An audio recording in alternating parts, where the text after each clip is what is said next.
Comme ça fait quelques mois que vous avez lu La peau de chagrin, je vous propose de faire un petit résumé pour que vous puissiez avoir en tête les différents éléments de l'intrigue avec les lieux aussi, les lieux où ça se passe. Je fais grosso modo hein, chaque fois.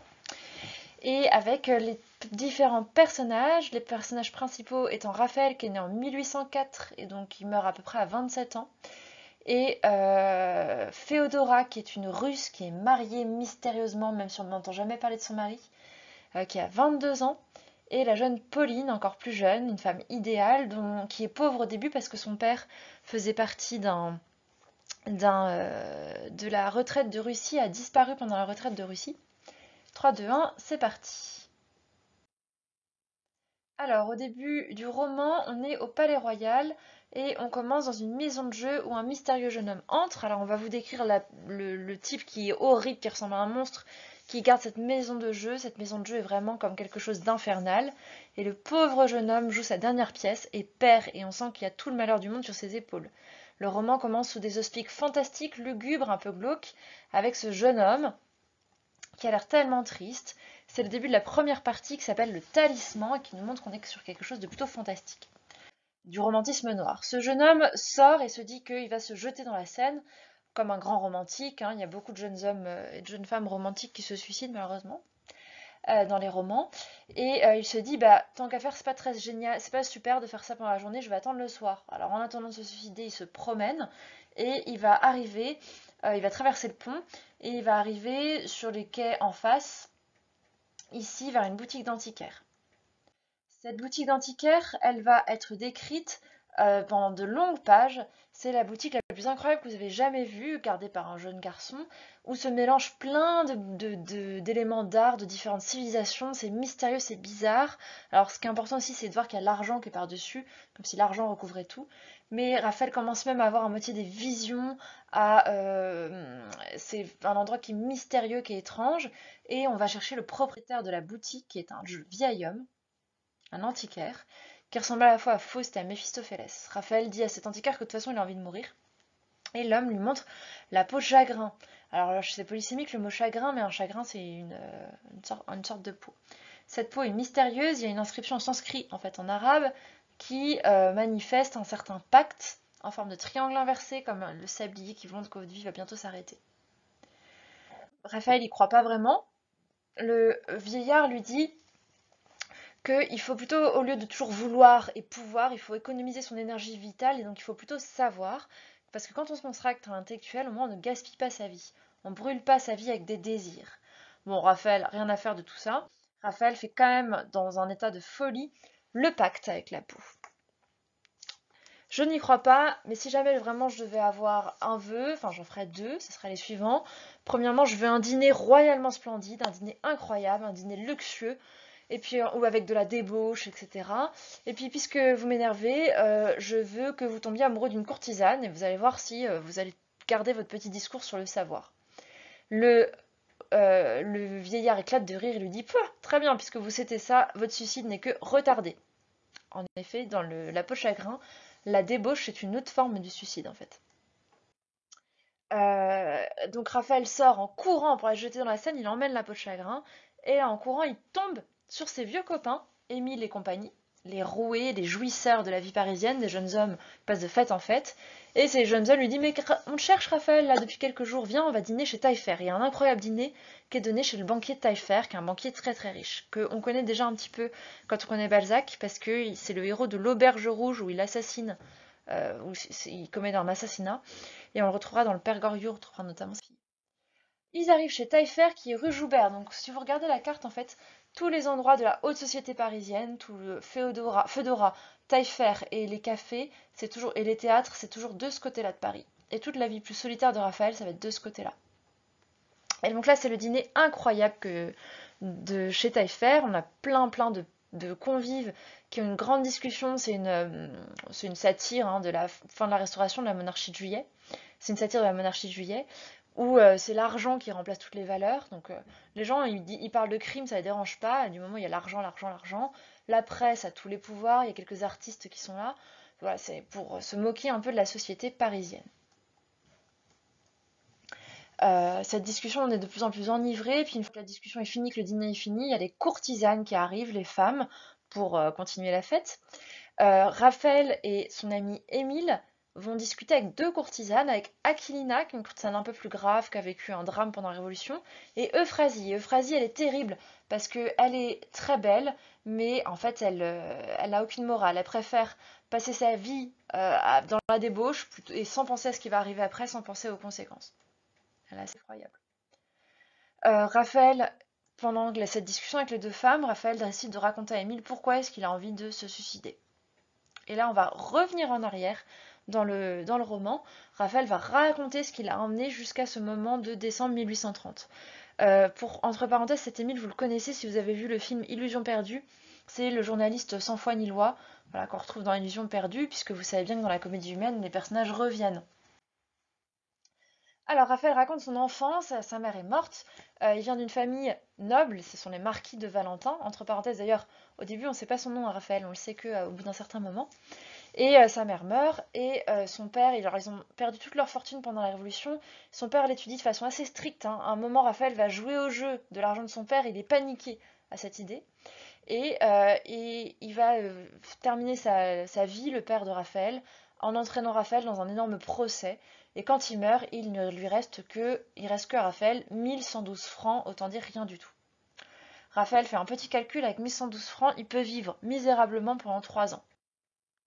Alors du coup, il va emménager à l'hôtel Saint-Quentin, dans une mansarde sous les toits, duquel il peut observer Paris, les toits de Paris, tout seul, et il décide de mettre toute son énergie dans une vie très studieuse. Il décide d'écrire 2 choses, une tragédie et puis une théorie de la volonté, un traité. Ne se nourrir que de pain et de lait, tous les jours il va chercher son eau à la fontaine Saint-Michel, et paradoxalement il n'est pas si malheureux que ça à cette époque. Il n'est pas si malheureux parce que sa logeuse et surtout la fille de sa logeuse sont très gentils avec lui. Et finalement, l'hôtel Saint-Quentin, c'est un immense endroit où Rousseau vivait, un endroit assez romantique. Un Rousseau, c'est un pré-romantique. C'est un endroit où il peut rêver, finalement. Il donne des leçons de piano à Pauline. Alors Pauline, on voit bien, nous, qu'elle est folle amoureuse de lui, mais lui, il la voit pas, quoi.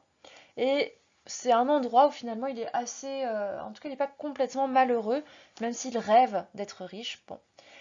Finalement, ces 2 œuvres, c'est un échec, il est désespéré, et c'est à ce moment-là, en décembre, où il va rencontrer Rastignac.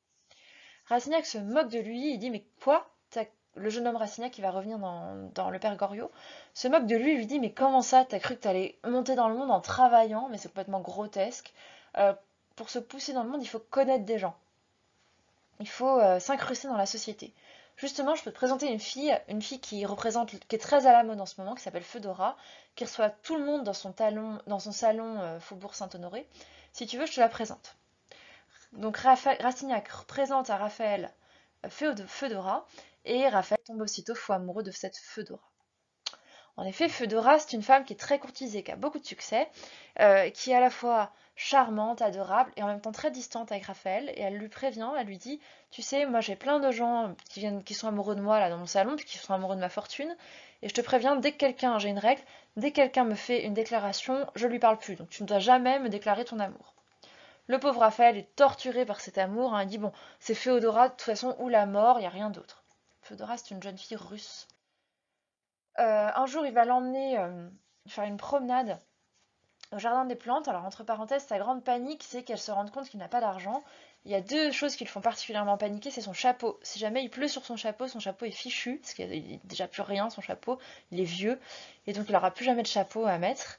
Et deuxièmement, les voitures. À chaque fois qu'il fait un trajet en Tilbury ou en voiture avec Feudora, il faut payer, et il n'a pas l'argent pour payer. Donc pour aller au jardin des plantes, il se prend la tête pendant des heures en se disant mais est-ce qu'elle va vouloir une voiture ou pas? Quand il arrive au jardin des plantes, il se rend compte qu'elle est plus gentille, plus caressante que jamais. Et en fait, il comprend que c'est parce qu'elle veut qu'il lui présente son parent, le duc de Navarins, la branche qui est fortunée dans sa famille, et que ce duc va pouvoir l'aider dans un procès. Donc en fait, elle se sert de Raphaël. Et une fois que Raphaël lui présente le duc, elle est adorable avec le duc et elle ignore complètement Raphaël. Donc c'est vraiment une méchante femme que cette Feudora. Une femme sans cœur, c'est le titre du chapitre 2. Rastignac lui dit, non mais tu sais, Feudora, là, il faut pas qu'elle voie ta pauvreté, donc il faut que tu dépenses, il faut que tu dépenses de l'argent que tu n'as pas. C'est le système dissipationnel. Donc tu dois vivre sans compter et tu dois vivre sur tes dettes. Et donc par exemple, il a une idée, il l'emmène au Café de Paris, un endroit à la mode, et il lui fait rencontrer quelqu'un qui va lui proposer d'écrire des mémoires de sa tante. C'est la tante de Raphaël, il lui est arrivé plein de trucs pendant la Révolution, donc Raphaël va écrire ses mémoires et se fait avancer de l'argent. Et une fois qu'il a touché cet argent, Rastignac lui dit ce que tu fais, c'est que tu lui donnes jamais les mémoires, tu vas les proposer après à quelqu'un d'autre pour encore empocher de l'argent. En cela, on reconnaît Balzac qui vivait toujours sur ses dettes. Alors un soir, Raphaël sort avec Fedora. Il a vraiment du mal à suivre les dépenses de Fedora, qui fait des caprices, qui veut ci, ça. Et paradoxalement, quand il rentre chez lui, Pauline, elle court. Elle dit, tiens, si vous n'avez pas de monnaie, je peux payer pour vous. J'ai de la monnaie pour payer le cocher. Et en fait, Pauline est adorable. Donc il lui plaint que la vie est dure. Et Pauline lui dit, mais vous savez, la femme que vous aimez vous tuera. Elle offre un grand contraste avec Fedora, qui est la femme sans cœur. Alors Raphaël s'est dit, bon, je vais essayer de comprendre ce qui se passe derrière cette Fedora qui n'aime personne, et donc je vais passer une nuit chez elle. Alors il se cache derrière le rideau, une fois que la fin de la soirée chez Fedora est finie, il entend Fedora dans le boudoir avec les derniers convives. D'ailleurs, Fedora dit du mal de Raphaël, et Rastignac le défend. Et puis il la regarde dire à sa femme de chambre qu'elle se mariera jamais, qu'elle croit pas à l'amour, qu'elle en a rien à faire. À un moment, avant de dormir, elle pousse un soupir. Il croit qu'enfin il s'est passé quelque chose dans son cœur, mais non, pas du tout. Elle va lui dire plus tard c'est qu'elle pensait à de l'argent. Et il comprend, en la regardant dormir, que c'est une femme qui n'aimera jamais personne. Il perd tout espoir. Fedora à la mort, bah il n'y a plus qu'à choisir la mort. Alors il tente quand même le tout pour le tout, il essaie de passer, il lui demande de passer une soirée toute seule avec lui.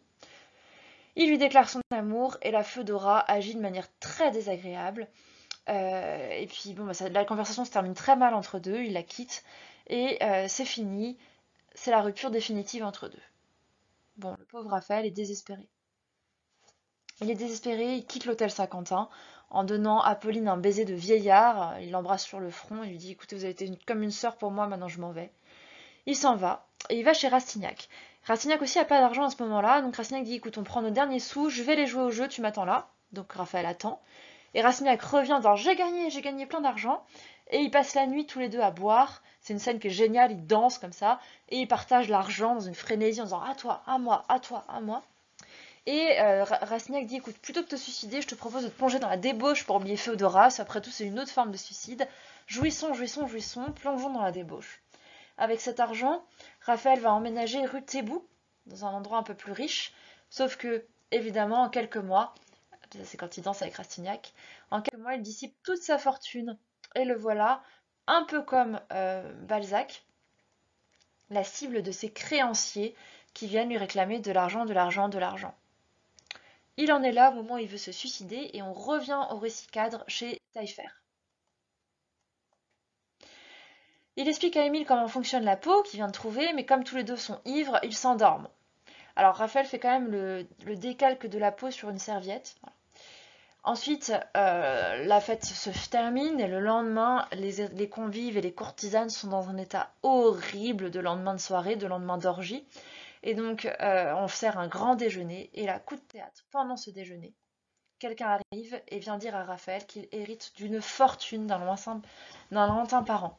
Raphaël aussitôt sort la peau de chagrin et se rend compte qu'elle est plus petite que la veille où il l'avait mesurée. Et donc effectivement, la peau de chagrin exauce les vœux.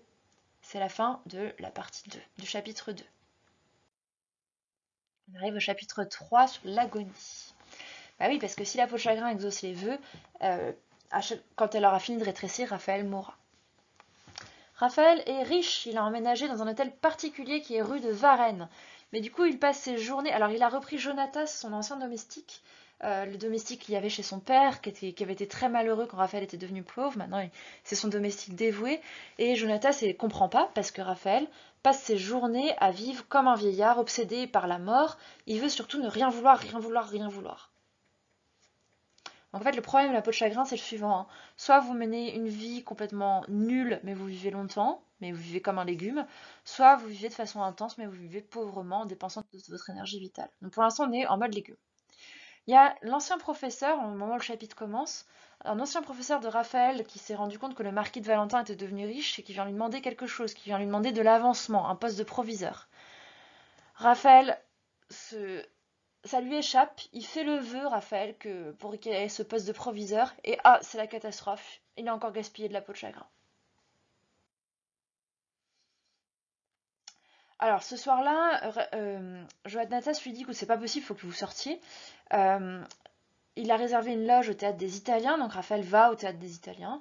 Entre parenthèses, il y a un jeune homme qui regarde Raphaël, magnifique, riche, sortir et qui envie ce Raphaël qui est devenu riche, alors qu'au début du roman, Raphaël avait regardé une jeune femme riche, pareil, avec de l'envie. Donc on voit qu'il est passé de l'autre côté de la barrière, mais qu'il est quand même pas heureux.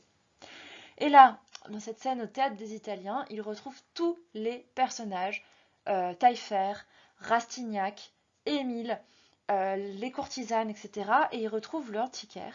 Et le vœu qu'il avait fait pour l'antiquaire s'est réalisé puisque l'antiquaire est devenu l'amant de Phrasy en disant bah oui effectivement savoir c'était nul, je préfère l'amour. Un peu comme Faust. Or, tout le monde se retourne vers lui dans sa loge parce qu'il a une voisine, il la sent contre lui, contre son dos, qui attire tous les regards et qui éclipse la beauté de Fedora. Pendant un moment, on vous décrit là les deux, ils sont dos à dos, ils n'osent pas se retourner, il y a quelque chose, il y a un frémissement dans le théâtre. Et au bout d'un moment, ils se retournent et ils se reconnaissent. C'est Pauline, c'est Raphaël. Pauline est devenue riche parce que son père est rentré de sa retraite de Russie et rentré des Indes où il a fait fortune. Raphaël est devenu riche à cause de la peau de chagrin. Ils se donnent rendez-vous le lendemain à l'hôtel Saint-Quentin. Pauline est devenue absolument magnifique. Le lendemain, dans l'ancienne mansarde de Raphaël, à l'hôtel Saint-Quentin, c'est un beau moment, un moment joyeux. Ils se déclarent leur amour. Pauline lui dit qu'elle l'a toujours aimé, qu'elle lui prêtait même de l'argent sans qu'il s'en rende compte, etc. Raphaël dit mais qu'est-ce que j'étais crétin de ne pas vous aimer avant. Et ils se marient aussitôt. Alors pas le jour même, pas aussitôt, parce qu'il y a le début de la monarchie de Juillet, il y a des ennuis politiques. Mais ils se marient très vite. Et Raphaël dit voit sa peau de chagrin chez lui. Il dit ah j'en ai marre de tout ça et il la balance au fond du puits. Ils vivent heureux pendant 2 mois. On décrit une scène d'un petit déjeuner. Pauline joue avec le chat, lui il la regarde amoureux jouer avec son chat. Ils sont contents, ils sont heureux, ils sont mariés. Lorsque le jardinier arrive et dit qu'il a trouvé une vieille algue dans le puits, cette vieille algue c'est la peau de chagrin qui a complètement rétréci. Bon là Raphaël comprend qu'il lui reste que 2 mois à vivre, il est paniqué. Alors, il se dit, bon, je vais résoudre ça de façon scientifique. On va aller plutôt du côté, dans Paris, du côté du Jardin des Plantes, de ce qui est aujourd'hui le Muséum d'Histoire Naturelle. Il va voir d'abord Lavrie, un naturaliste, qui examine la peau. Donc quand il arrive, Lavrie est occupé à parler des canards. Ils sont tous grotesques, les scientifiques. Et il lui dit, bah écoutez, cette peau, je la reconnais, c'est une peau d'animal qui vient de Russie, de Turquie, qui est très ancienne. Une peau d'onagre, un animal assez rare mais qui existe, à qui on prête des choses un peu merveilleuses, bon très bien. Normalement, vous allez pouvoir l'étirer. Raphaël va voir Planchette, un mécanicien, qui lui dit oui, c'est possible de l'étirer. On a une nouvelle machine incroyable qui s'appelle une presse hydraulique, pardon. Une presse hydraulique, qui peut faire une telle pression sur les objets que ça va les étirer. Bon, revenez demain, on va aller voir Spiegelhalter, bon, en allemand quoi, qui a un énorme atelier avec une énorme presse hydraulique et on va étaler tout ça. Donc ils arrivent le lendemain dans l'énorme atelier infernal de l'allemand. Et ils lancent cette espèce d'énorme presse hydraulique, ils mettent la peau de chagrin en dessous. Et qu'est-ce qui se passe? La machine fait exploser la peau de chagrin, mais elle ne bouge pas d'un poil. De rage, Spiegelhalter essaie de la terminer au marteau, mais ça marche pas.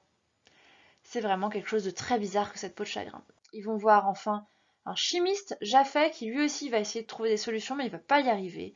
Et donc au final, Planchette dit ah bah je crois au diable, Jaffet dit bah moi je crois à Dieu. Bon, c'est inexplicable, c'est vraiment diabolique ce machin-là. Raphaël rentre chez lui après ces 2 jours intenses chez les scientifiques, il est complètement désespéré. Il y a Pauline qui l'attend dans sa chambre. Pauline est folle de lui, il passe la nuit avec elle. Elle s'offre à lui, sauf que le lendemain, quand il se réveille, Pauline lui dit tu sais, quand tu respires la nuit, il y a un souffle au cœur, on a l'impression que t'es malade. Je t'aime tellement, mon Raphaël, si tu meurs, je mourrai avec toi. Raphaël comprend qu'il va mourir, et alors qu'il est en train de serrer Pauline dans les bras, il a l'impression que c'est le spectre Inze de la mort qui arrive. Alors, il invite 3 médecins, enfin 4 en tout, mais les premiers, là, les 3, sont pas très désagréables avec lui, on n'a rien à faire de lui, ils sont là juste parce qu'il est riche. Et donc il y a Caméristus qui est un vitaliste. Les vitalistes, ce sont ceux qui pensent qu'on a une énergie vitale en nous, en plus de notre corps, qui nous fait vivre. En face, on a Brisset qui pense qu'on n'est que notre corps. Et Maugredi qui est un peu entre les deux. Donc le vitaliste, il se rapproche de Balzac avec cette idée qu'on a une énergie vitale à dépenser. Donc, tous les 3, ils sont là en train de s'enguirlander. Finalement, c'est le 4e qui est le médecin Horace Blanchon qui va vraiment s'occuper de Raphaël. Horace Bianchon, on le retrouve dans beaucoup d'œuvres de la peau de chagrin. C'est un ami de Rastignac. Et il va lui dire de partir en cure thermale. Raphaël part donc, sans rien dire à Pauline, en Savoie, à Aix. Et il va un peu près du lac d'Annecy, observer la nature, essayer de se reposer. Sauf que comme c'est un homme qui est en train de mourir, il a mauvais caractère, il est désagréable avec tout le monde, avec les autres curistes. On lui demande d'ouvrir la fenêtre, il dit non, je veux qu'elle reste fermée, enfin hyper désagréable. Et du coup, il commence à se faire des ennemis. On commence à l'intimider, on commence à le menacer de mort. Et on finit par le provoquer en duel. Raphaël dit à celui qui le provoque en duel, tu es fou, te bats pas contre moi parce que je vais gagner. Moi, malheureusement, j'ai un truc qui fait que je vais gagner. On lui dit n'importe quoi, allez hop, je te provoque en duel, de toute façon, t'es tout malade. Qu'est-ce que tu veux? Le lendemain matin, c'est le duel. Raphaël arrive juste en chaise de poste, complètement désinvolte. Il ressemble à un vieillard porté par son vieux Jonatas. Et pourtant, alors même qu'il regarde même pas en visant, la balle de son adversaire finit dans l'eau et lui il touche en plein cœur son adversaire. Ben oui, la peau de chagrin a encore rétréci. Elle exauce vraiment tous les vœux, cette peau de chagrin. Après avoir tué son adversaire, il s'enfuit, il va au Mont d'Or, en Auvergne, sur la trace de ses ancêtres. Là, il va retrouver un endroit isolé de tout, avec une bonne auvergnate, une bonne dame bien robuste de la campagne, un vieillard, son fils, des gens de la campagne, et il décide de vivre de façon complètement végétative, comme une plante ou un rocher, à s'intégrer comme ça à la nature et passer ses journées tout seul. Alors, en vrai romantique, hein, tout seul dans la nature, mais pour vivre voilà, comme une plante, parce que bon, à cause de la fin de vie qui lui reste, quoi, il n'a pas le choix. Sauf que Jonatas et puis l'Auvergnate ont tellement pitié de lui, essayent tellement de l'aider, etc., qu'il en a ras-le-bol, il se dit de toute façon à quoi bon, et il rentre à Paris. Quand il rentre à Paris, au passage, hein, il voit la campagne parisienne, il voit la jeunesse, il voit des scènes de vie, et il se rend, enfin, en gros, c'est une sorte d'adieu à la vie, à cette belle vie qu'il avait en face de lui, dont il n'a pas profité. Il arrive à Paris, et il demande à Bianchon des choses pour le faire dormir, parce que il lui reste plus que ça, hein. Dormir, c'est encore vivre.